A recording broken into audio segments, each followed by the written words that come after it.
Boker Tov. Today's Daf Yomi is Nedarim Daf Hamivav Amabay is Nedarim 36b. So the Daf Yomi discusses, and it said in our Mishnah, or really the Daf Yomi is 37. So we're starting on Hamivav Amabay. Daf Yomi is taking off a line in the Mishnah where the Mishnah has said, and if you're not allowed to, if you take a vow that Reuven cannot benefit Shimon, he's allowed to teach him Midrash, Halachos, and Agados, because there he's not considered a benefit, but he can teach him Mikra. He can't teach him the biblical verses. So 4 lines from the bottom of 36b, the Gemara says, Mikra, my time of Yolam. Why can't he teach him the biblical verses? Because he's giving him a benefit by teaching him the biblical verses.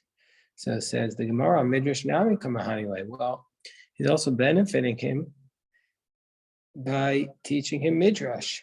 So why is he allowed to teach him Midrash and not Mikra? So Amar Shmuel b'makom shenoton tzara Mikra ve'noton tzara Midrash. So we're talking about a place, Shmuel says, where you get paid for teaching Mikra, and you get paid, and you don't get paid for teaching Midrash. So therefore, what's the reason? So for this reason, we're talking about a situation. He's not being paid for this task. And so therefore, when he's teaching him the Midrash, he's not giving up anything, because anyway, he's not supposed to be paid for. It's not considered a benefit. But the Mikra, if he's not being paid, and he's benefiting him by the fact that he doesn't have to pay him. So the Gemara says, well, my Pascha, why do we know, why it seems kind of random that we're talking about a place that you accept payment for, generally speaking, for verses, but not for Midrash. Why do you assume that that's the scenario? So the Gemara on top of Lamed Zayin Amud Aleph,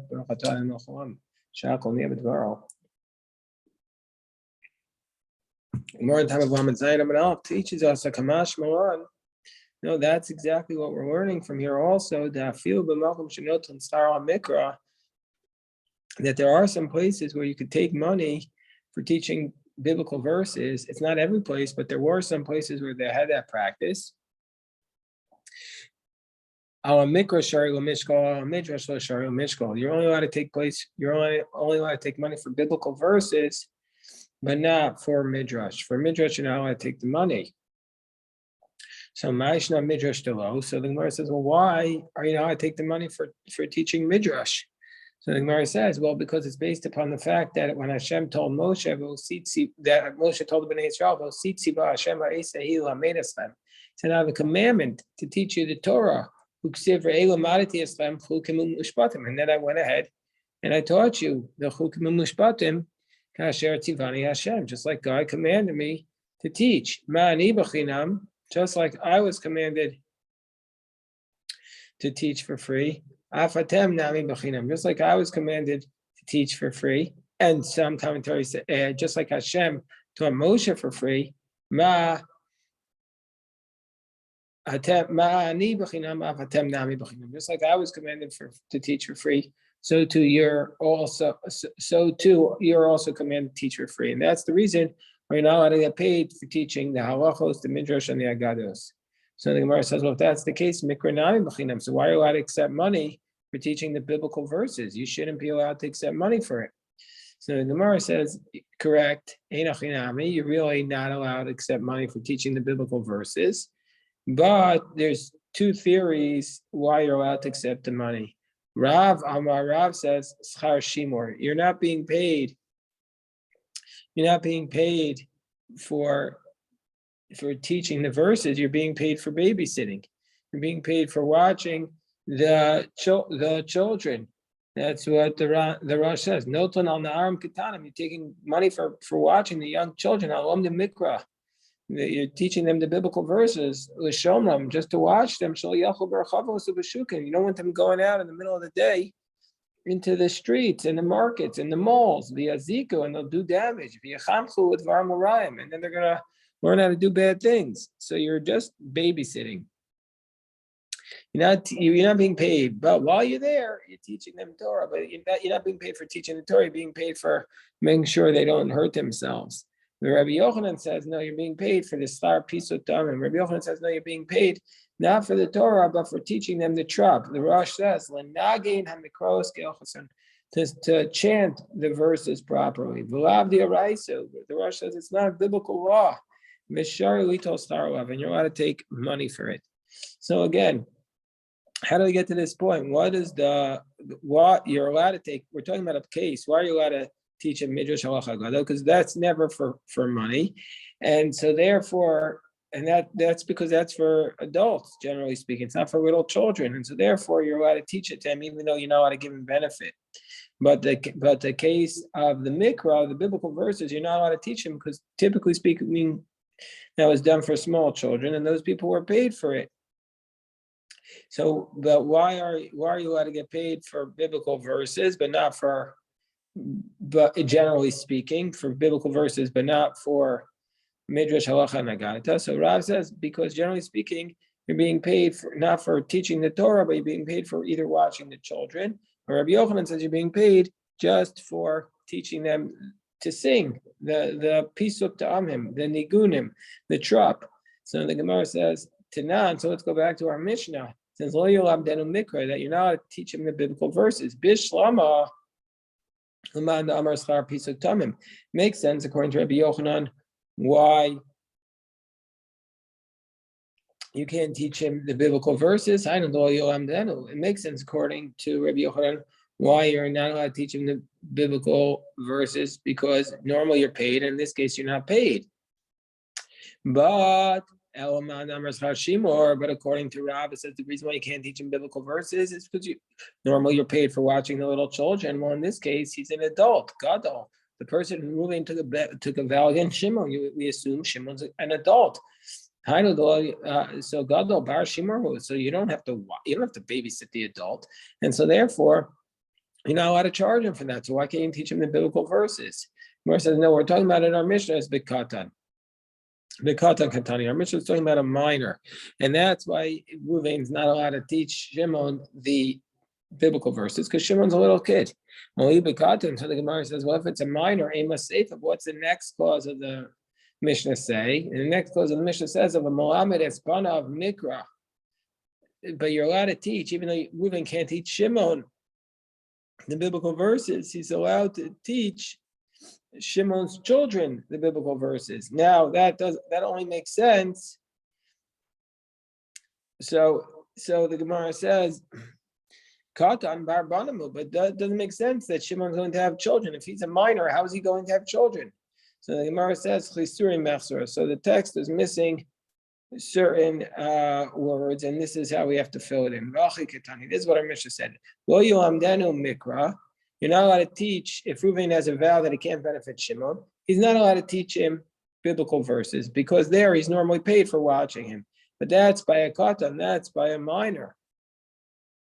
But if the person you're not allowed to teach is an adult, melamdo, you would be allowed to teach him, because there's no schar shimur there. You're allowed to teach him and his children mikra. So the Gemara says, all right, let's analyze this dispute between Rav and Rabbi Yochanan as to why you're allowed to charge money for teaching the biblical verses. Rav says you're getting paid for watching the kids, and Rabbi Yochanan says you're getting paid for teaching the trop. So the Gemara says, let's bring a question here. Meisvei, you have a contradictory source. Tinokos lo korim b'tchilo b'Shabbos. That when you're teaching the little children on Shabbos, you don't teach them a new topic. They used to go to yeshiva every single day. Just like in Yeshiva Sami Melech, or we have yeshiva every day. We don't take off for Shabbos or Sunday or Thanksgiving or Black Friday. We study every single day. That's the real way to do it. So the Tinokos will korim b'tchilo b'Shabbos.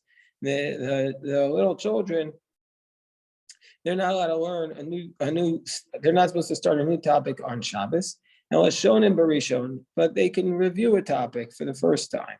So Bishlam Alamand Amr. So what's the reason why you can't teach them a new topic on Shabbos? It makes sense according to the one who says that. What's the reason? What are you getting paid for teaching children? And you're getting paid schar pisuk tamim.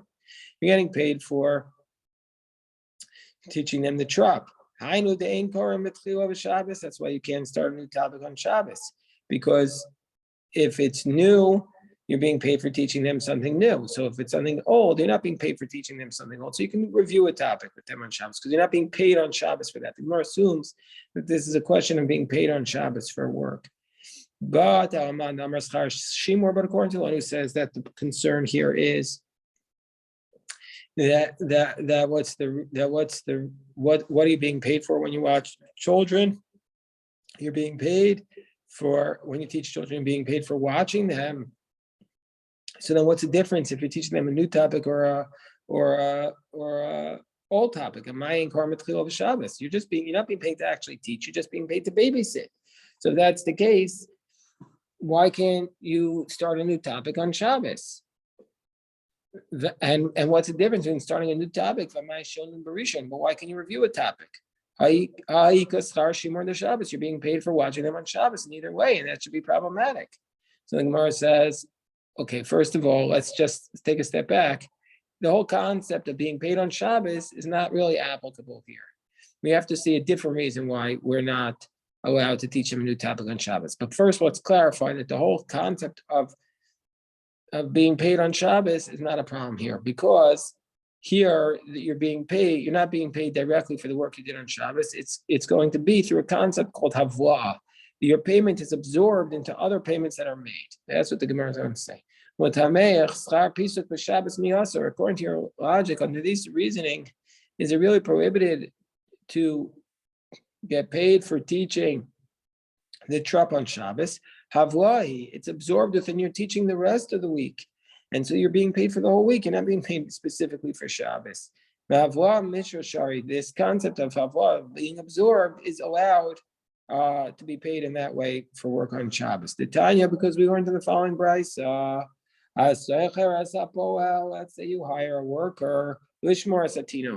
Why do you hire this worker? Because you have a child, and the child needs guarding.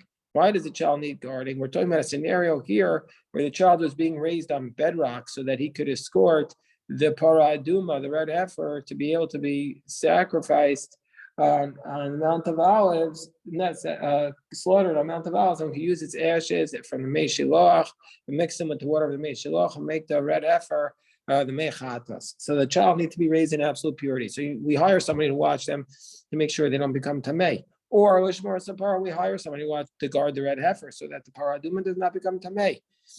Or Lishmor Esazrayim, or to guard the seeds that we planted for the Karban Omer. He's supposed to plant the seeds for the Karban Omer, or the barley seeds, 70 days prior to the cutting of the Omer. So under these circumstances, Einos Nelos Char Shabbos. You don't pay them for guarding on Shabbos. When they guard on Shabbos, you don't pay them for that. Therefore, on top of Lamed Zayin on the base, for this reason, we say, in Avdo, let's say the messed up, the child became tamei, or you lost the red heifer, or the seeds got ruined. Since she wasn't being paid, this watcher became a shomer chinam. Since he was a shomer chinam, since he was a watcher for free, he's exempt for geneva v'aveda, he's exempt for theft and loss, and so then he's not going to be liable. V'im haya sachir Shabbos, but if he was hired for the week at a time, or slir chodesh, or hired for a month at a time, or slir shana, or is hired for a year, or slir shavua, is hired for 7 years, knows the most higher Shabbos. Then you could you could pay him for his work on Shabbos. It's absorbed within the rest of the week. And then he's a shomer sachar, and then he's responsible for theft and loss. So for this reason, we see from here that you are allowed to pay him, the children. You are allowed to pay the teacher of the children, even though he's teaching them trup on Shabbos, because he's teaching them the rest of the week too, and you're paying him for that. So if that's the case, we go back to the question: why is there a difference between teaching a new topic on Shabbos, which is not allowed, and an old topic, which is allowed from the teacher? What's the reason why you don't start a new topic on Shabbos? So the first explanation is that we want the children of the father, of the parents, to be available for Shabbos. The Ran explains. The Ran explains Sha'avos atinokos ponim mitzvah Shabbos. We want that the parents of the children are free on Shabbos. They have extra time. And they enjoy the pleasure of their children. If the children are going to be studying a new topic, the parents are going to be afraid to interrupt them, to go for a Shabbos activity, to have some delight with their family time. And so therefore, for this reason, we say don't do a new topic, do a review. Review, people are more lackadaisical about. You buy the same alternative way. What's the reason we don't do a new topic on Shabbos? That on Shabbos everybody's eating and drinking and v'yakir alein alma, and so therefore their limbs become heavy, and so as a result of this, they're not going to be able to concentrate as well. The Ran explains, their limbs become heavy. They eat differently, they eat more than Avareim Feidenalim. Their limbs become heavy. They're not going to be able to grasp a new topic. You can't really learn after you eat because you're tired, you're digesting, and so therefore it's hard to learn on a holiday. Shmuel said once you change your habits, then you're going to get sick in the stomach. So the Gemara says, okay. According to Rabbi Yochanan, who says that what's the reason why if you teach biblical verses you're allowed to get paid? You're not getting paid for teaching the Torah. You're getting paid for teaching them the cantillation, the drop. My time, why doesn't he like Rav's approach? That it says that the reason why you can't teach Torah is that you're allowed to be paid for teaching Torah is because you're watching him. Because he's of the position, because Savar Banos Mika Bayan Shior. Shimor, he's of the position that the girls, they don't require Shimor, meaning to say you're paid for when you teach the girls Torah, you're being paid for this, but you can't claim you're being paid for babysitting them because they don't require babysitting. Look at the Mefarish. The Mefarish explains Banos Shemalam on Torah that when you teach the girls Torah, Mi Bayin Shimor, do they require watching? The girls don't go outside and wander in the streets that you need to watch them. Because it says the girls stay inside the house. And so therefore, we can't assume that they would require, in that case, you can get paid because you're doing a star shimur. The Rush explains similarly, the girls don't wander in the streets.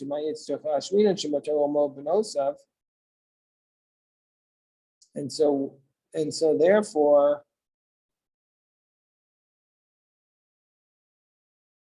okay, we'll leave aside the second comment to the Rush. But anyway, that's the reason why Rabbi Yochanan does not want to say Skar Shimur, because he says, what about when you teach the girls? You see from here that you do teach these girls Torah, which supports the Girsa. We said yesterday the Rambam changed the Girsa, or not changed, he had a different Girsa. He said the verse was talking about teaching boys Torah, but we see from here that it's teaching girls. Mara says, Amar Star Shimur by time, or Amar Star piece of time. According to Rabbi Yochanan, according to Rav, who says that you're being paid to watch the worker, to watch the children, why doesn't he say like Rabbi Yochanan, you're being paid to teach them the trap? So the Gemara explains, Rav's other position, he's at the position, no. You're not allowed to, that's also biblical. The trap, the notes, having the right note, reading the Torah properly with the right notes, that's a biblical concept, that the trap is also biblical, according to Rav. And so therefore, take money for it. Amarav Ika Barav and Amarav Chanana Amarav my Dechsiv Vayikru B'Sefer Toras. It says in the pasuk Vayikru B'Sefer Toras Elokim Miforash V'Som Seichel Ve'Avinu B'Mikra. This is what it says from the verse from Nehemiah chapter 8.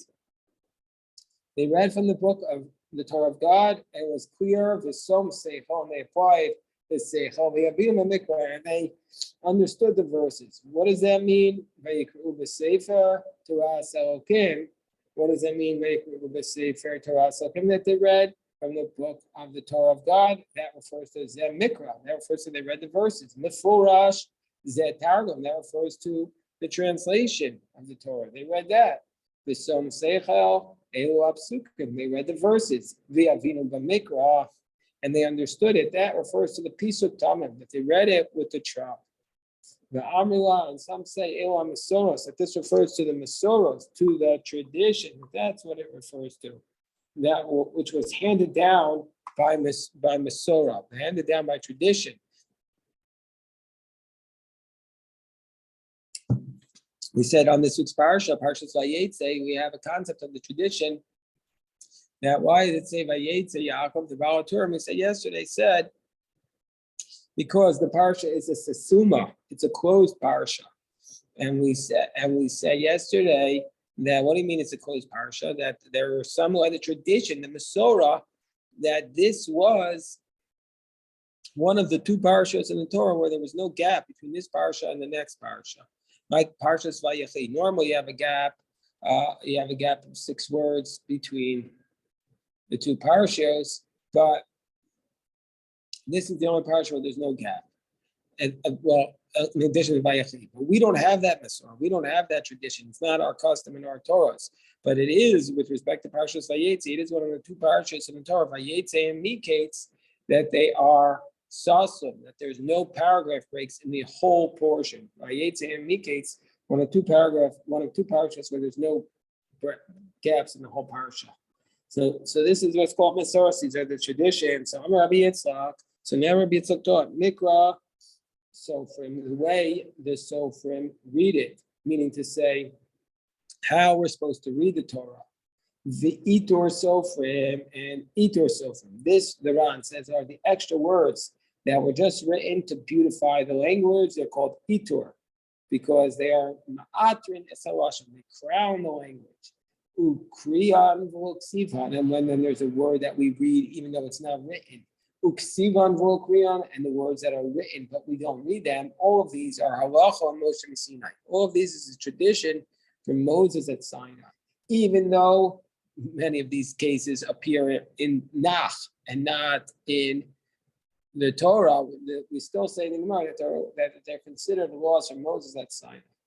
Mikra Sofrim, what does it mean that how the Sofrim read it? The reference to Eretz Shemayim Mitzrayim, because sometimes wherever the word appears in the verse, there's a form called pausal in the Hebrew language that it becomes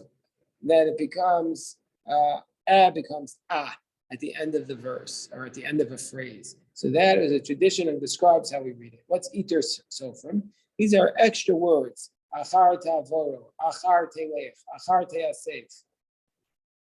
These are extra words, or Kidmu Sharim. Kidmu Sharim Achar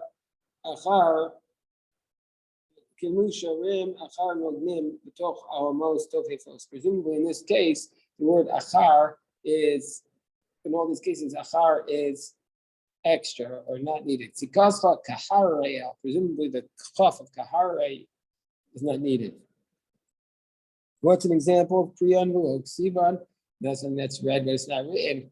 This refers to the case of.